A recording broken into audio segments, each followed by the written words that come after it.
Hello students, how are you? Wow, you all look so happy and so cheerful. That means you all are enjoying your journey of acids and bases on this grade 10 chemistry flight. Yes, wonderful, great. That is really lovely to know that you are enjoying. And till now, let us do a recap of what we have done. That is physical and chemical properties of acids and bases we have done. Then we have done about indicators. Then we have done about neutralization reactions, dilution of acids and bases, pH, which tells us about the strength of the acid or the base, and also about the universal indicator which is used to know the pH of a substance, then importance of pH. So now we will be doing about the preparation of a few chemicals and the method of preparation, the raw materials used for their preparation, and of course the uses of these chemicals. Okay, interesting? Yes, it's going to be really very interesting. So let us move on without any delay and we will start with the first chemical. Okay, ready? Great. We are going to learn the manufacture of or the preparation of these common chemicals which we are going to do now, that is sodium hydroxide.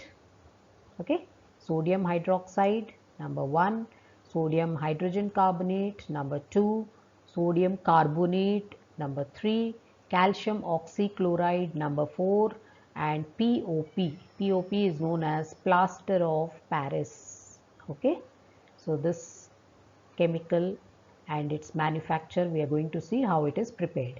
Then calcium oxychloride is commonly known as bleaching powder. Now you would be aware of this bleaching powder. This is used in the laundries and even at home we get the bleaching powder and uh, use it to whiten the clothes or to remove stains on the clothes. Okay, so these are the chemicals which we are going to do about their the raw materials used for the manufacture of these chemicals, then what is the method of preparation, then which will involve the equations related to it and what are the conditions in which they are manufactured, and then of course the uses. So you should be knowing what are the raw materials, then you should be knowing what is the method or the equation related to the manufacture of that chemical, and at least a minimum of 2 to 3 uses related or used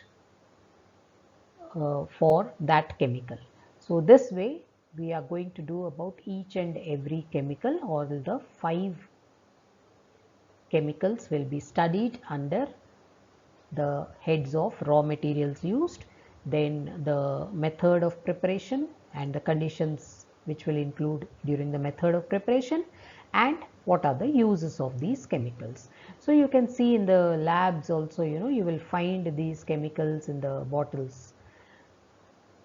So now when you visit the lab, you will be more interested to see these chemicals because you've already learnt about them. You've learnt about the manufacture of these chemicals, and it will be very very interesting for you to actually learn about these chemicals, because you already have now the knowledge about how they're manufactured, what are the uses. So once you see the chemical in the lab, you will start registering better. Yes, so we will see about their manufacture soon. So let us begin with the manufacture or preparation of the first chemical, which is sodium hydroxide. So preparation of sodium hydroxide. Sodium hydroxide, the formula is NaOH. Okay, and the raw materials used are, first one is sodium chloride plus water, which is known as brine. Now you should know what is this brine. Brine is sodium chloride plus water, or sodium chloride dissolved in water, sodium chloride mixed with water, sodium chloride solution, sodium chloride aqueous. You call it anyway, but it will be called as brine. So brine when it is subjected to electricity.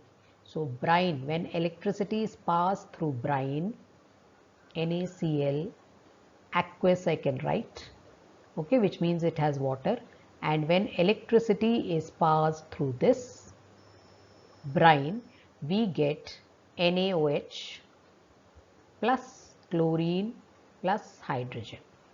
Okay, these are in the gaseous states. So you get sodium hydroxide, chlorine and hydrogen. Okay, so sodium chloride aqueous or brine, also known as brine, is subjected to electricity. That means in an electrolytic cell, now this is the electrolytic cell here, and we are passing or we are having sodium chloride as the electrolyte. So when electricity is passed through this, then we get here sodium hydroxide is obtained over here, NaOH, which can be removed from the bottom of the electrolytic cell. Then at the cathode, cathode is the negative electrode, cathode, we get hydrogen, hydrogen gas is released, and at the anode we get chlorine gas which is released. So this is the positive electrode, this is the negative electrode. So negative electrode we get hydrogen gas, positive electrode we will get the chlorine gas. So brine is subjected to electrolysis to get sodium hydroxide. So you should remember this equation, and you should remember this diagram also. This is important. They may ask you to draw with a neat label diagram and explain the manufacture of sodium hydroxide. Okay, so this is the electrolytic cell, the negative electrode, the positive electrode, and when sodium chloride in solution or sodium chloride aqueous or brine is subjected to electricity, we get sodium hydroxide plus chlorine. Chlorine is obtained where? It is obtained at the anode, which is the positive electrode, and hydrogen is obtained at the cathode, which is the negative electrode. Now we will see what are the uses. Uses of sodium hydroxide is used in the soap industry, it is used in the paper industry, and it is also used in the ceramic industry. Okay, you can remember any two uses. Then chlorine gas, it is used to clean swimming pools because it kills germs. Clean swimming pools or drinking water, and it is also used as a bleaching agent. Bleaching agent. Okay,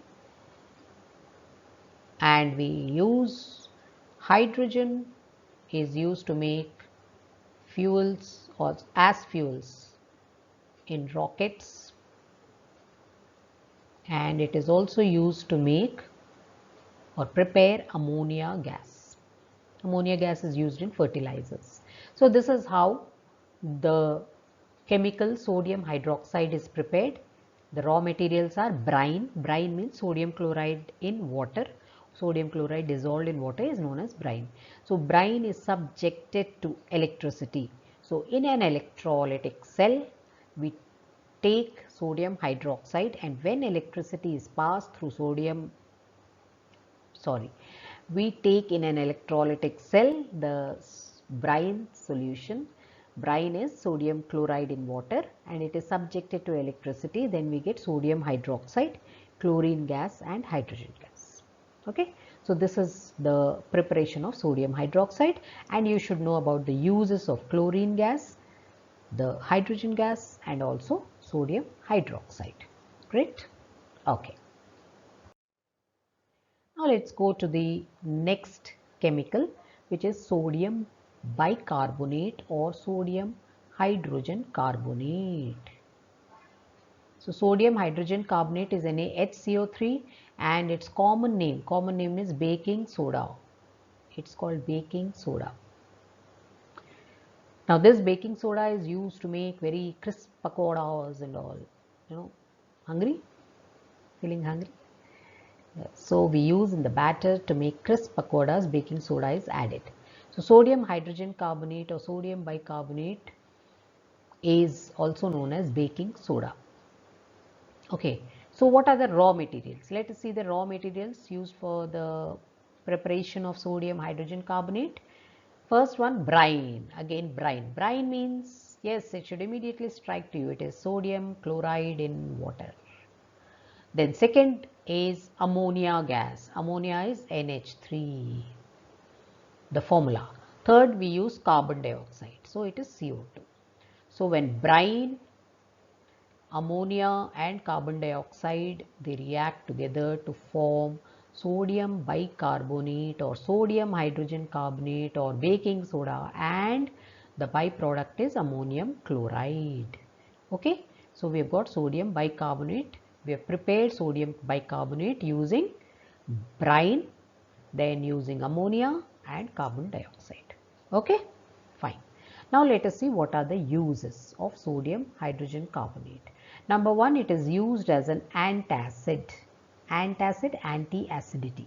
So it is given as a medicine for acidity so that it can subside or it can help in the reduction of the discomfort caused due to acidity. It's used as an antacid because it is a mild base. Now the question can be, why is it used as an antacid? So you have to answer saying that sodium bicarbonate is a mild base, so it can neutralize the effect of acidity. It can neutralize the acid and give comfort to the person having or suffering from acidity. So it is used as an antacid. It's a mild base. So it neutralizes, it reacts with the acid and it neutralizes, giving comfort to the patient. Then secondly, it is used in the baking powder, making baking powder. Now let us see baking powder. Baking powder, see, baking soda is sodium bicarbonate, but baking powder has one of the ingredients is sodium bicarbonate. Baking soda is one of the ingredients of baking powder. Okay, the other ingredient is tartaric acid. This is edible tartaric acid is used in the baking powder. So baking powder has two ingredients. One is sodium bicarbonate, the other is tartaric acid. Now, how does sodium bicarbonate help in baking?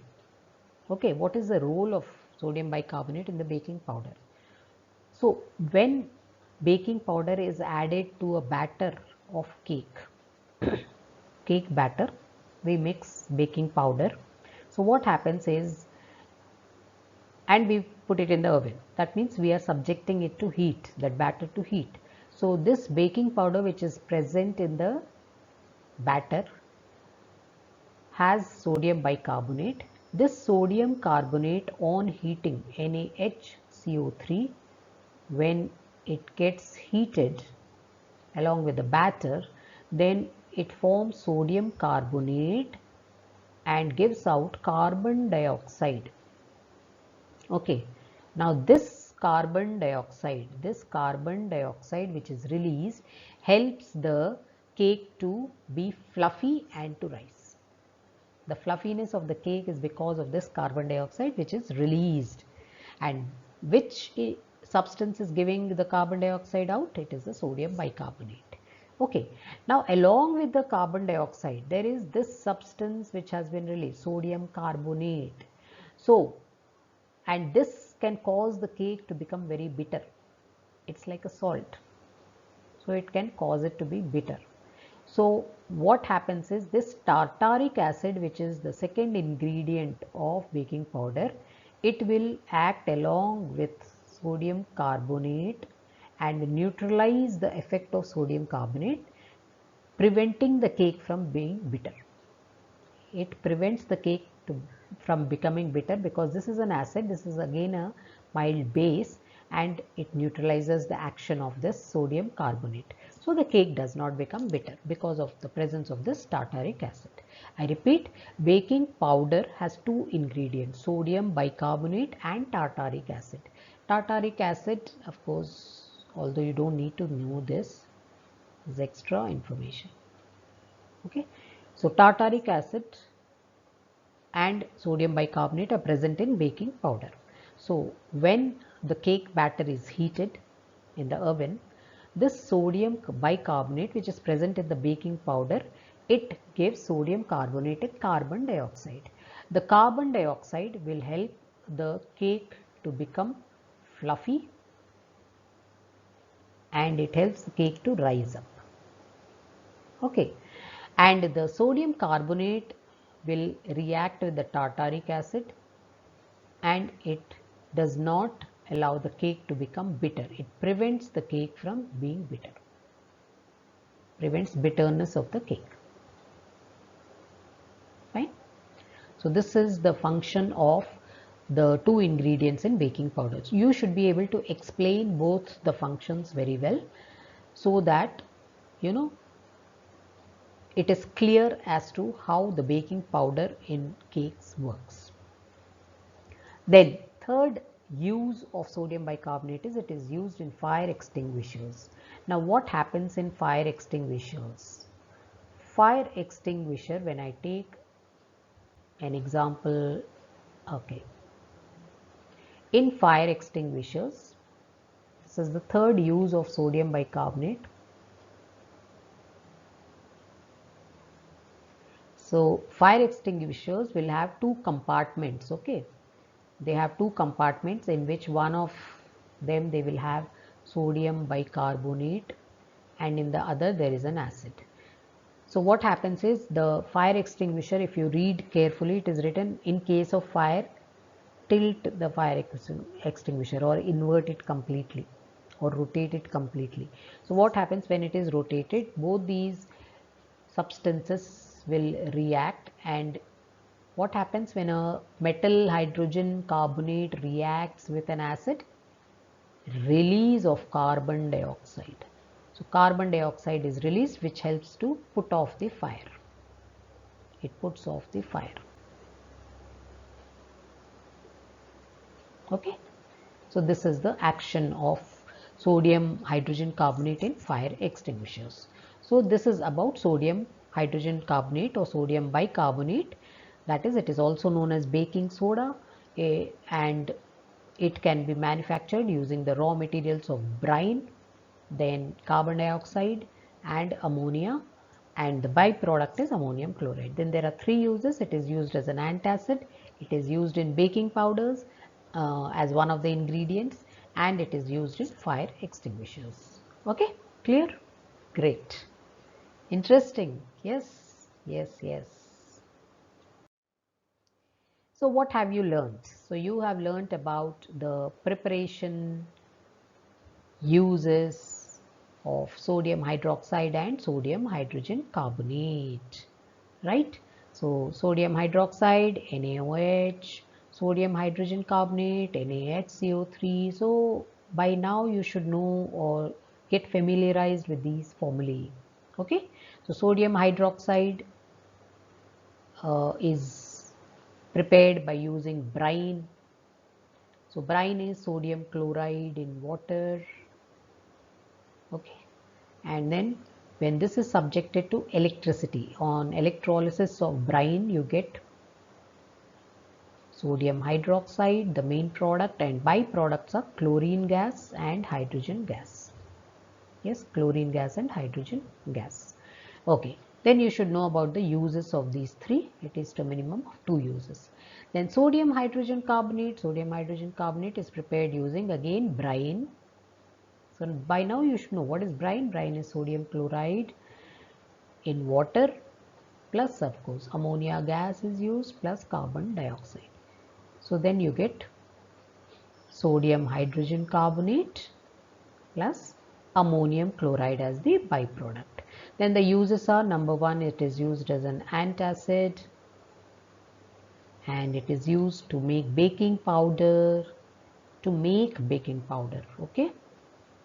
Here you should know the use of sodium bicarbonate in baking powder, how it is used, how does it help the cake, okay, to cause fluffiness of the cake or for the cake to rise. That's why you see if you have excess of baking powder also, the cake does not rise, okay, it will drop, it will not rise. So there is a right quantity of baking powder which needs to be added. Then third is it is used in fire extinguishers. This also they may ask you what is the principle used here. So you should be able to explain these. Fine. So I think you are enjoying the manufacture of these chemicals. I think this is the best part of the chapter of acids, bases and salts. I'm very sure you will be able to register all these equations, but the most important is you should write and practice them. So then it will be easy for you to register. So we'll be seeing about the other chemicals, their manufacture and their uses and the equations related to them as and when we move along our journey. So till then, this is Usha Mangipudi signing off.